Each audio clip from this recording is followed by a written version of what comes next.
I'll give my sisters this much credit. They both waited until our father was dead before they became single mothers. They knew that would have killed them. That would have killed them itself. So they were like, let's not shovel them into the grave yet. So, credit to them. But that's about where the credit ends. This right here is my nephew. He's flexing a Mets jersey that I recently got him. And I got him that because the Mets fandom and baseball fandom is something that his grandfather, gave to me. Hey, we are American guys. We like baseball. It's a fun game. And so when it comes to being a quote unquote black boy, it's impossible to quantify how being one without a father really is. For me, because I had mine. And I can recognize how important that influence is. And so that leads us over, to this trailer for a Peacock show called Black Boys. Let's check it out. They are often reduced to just being a body, seen as something that could be easily discarded. They're just by their single mothers. Oh, I know she's talking about quote unquote society, but the deal is that in many cases, hashtag not all, but in many cases by their single mothers, because they had them without giving a thought as to what type of, male influence that they would have ultimately. And it is a large byproduct of the welfare state and the lack of, father figures in the home that leads us down these roads where we're looking at all these young men, like the Moesha little brother video that I just did.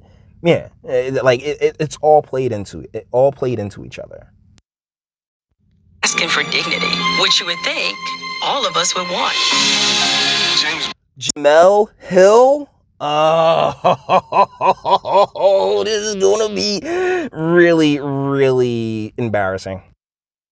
I would say to be a Negro in this country and to be relatively conscious means that you are enraged. He said that back in the day. He said that back in, I'm not a historian. Don't question me on James Baldwin quotes and the dates, specific dates, but definitely not in 2020. When you're sitting here making millions of dollars, living what many would consider a privileged life despite your skin color, and yet, society does this. No, society ain't got shit to do with your conception or with your upbringing or the environment in which you're brought up in. The two people who are most responsible is the mom and the father. I will gladly admit that. But what we've done here in these states, particularly in urban spaces, is create the ability for the single mothers to just create all of these people that she cannot discipline herself because it is not genetically encoded in her to be a disciplinarian, particularly when it comes to young men, and boom, chaos. But no, victims, right? All the time.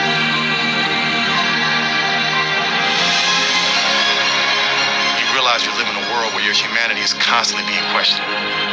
Everybody's humanity is questioned, honestly, and the deal is that your humanity is a you thing. See, there is such a thing called a you problem, and that's something that you have to deal with within yourself.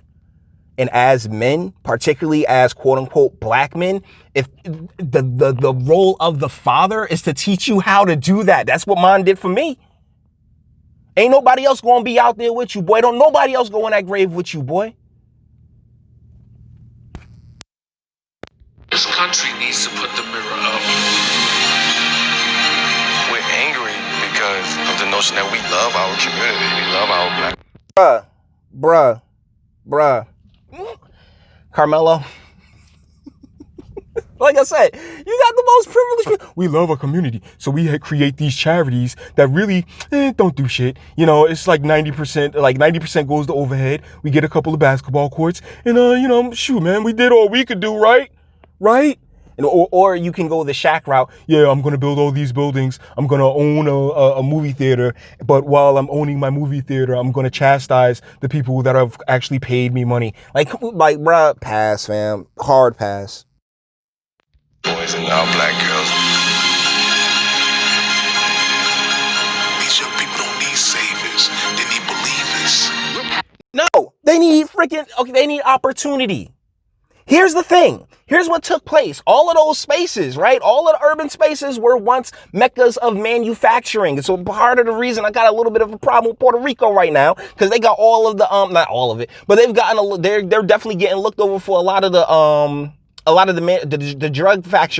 drug manufacturing that's coming back from China.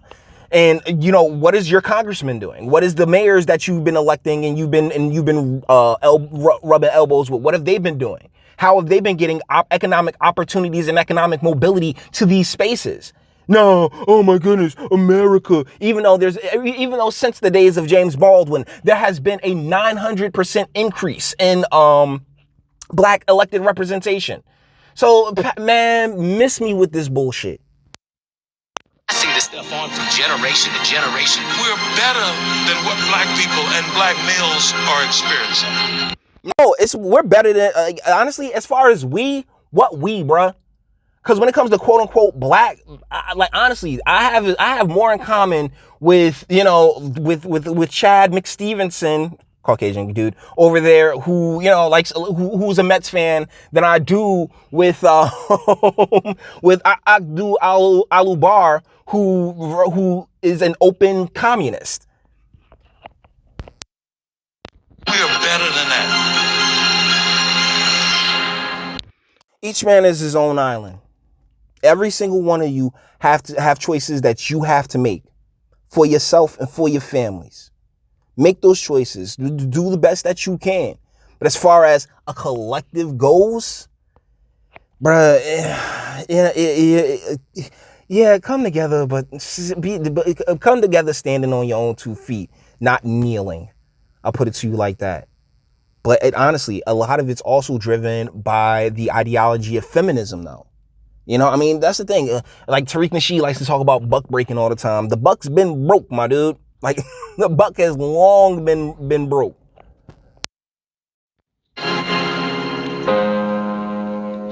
Yeah, so that's it. It's just 100%.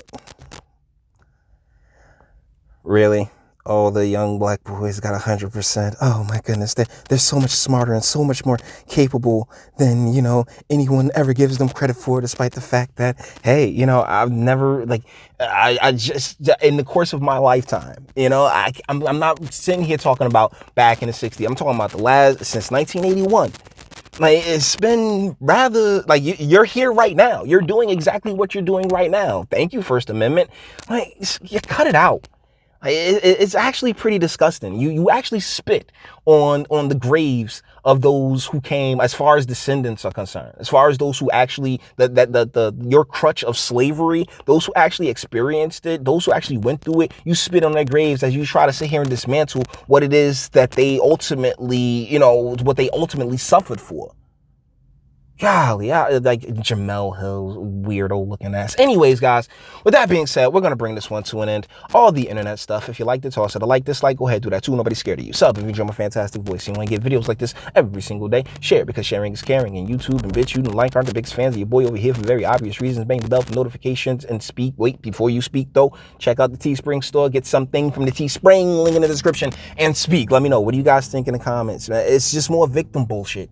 It's just more that this is more gender studies. This is why Hungary shut down the whole gender studies thing. That's why a lot of universities, honestly, if there's a second, if there's a second one, I feel like a lot of universities should have their entire gender studies, grievance studies departments completely just like yanked, particularly public schools. If it ain't STEM, man, you shouldn't even have to go to school for it. Just intern someplace. But you may disagree, and that's what my comment section's for. Until the next one.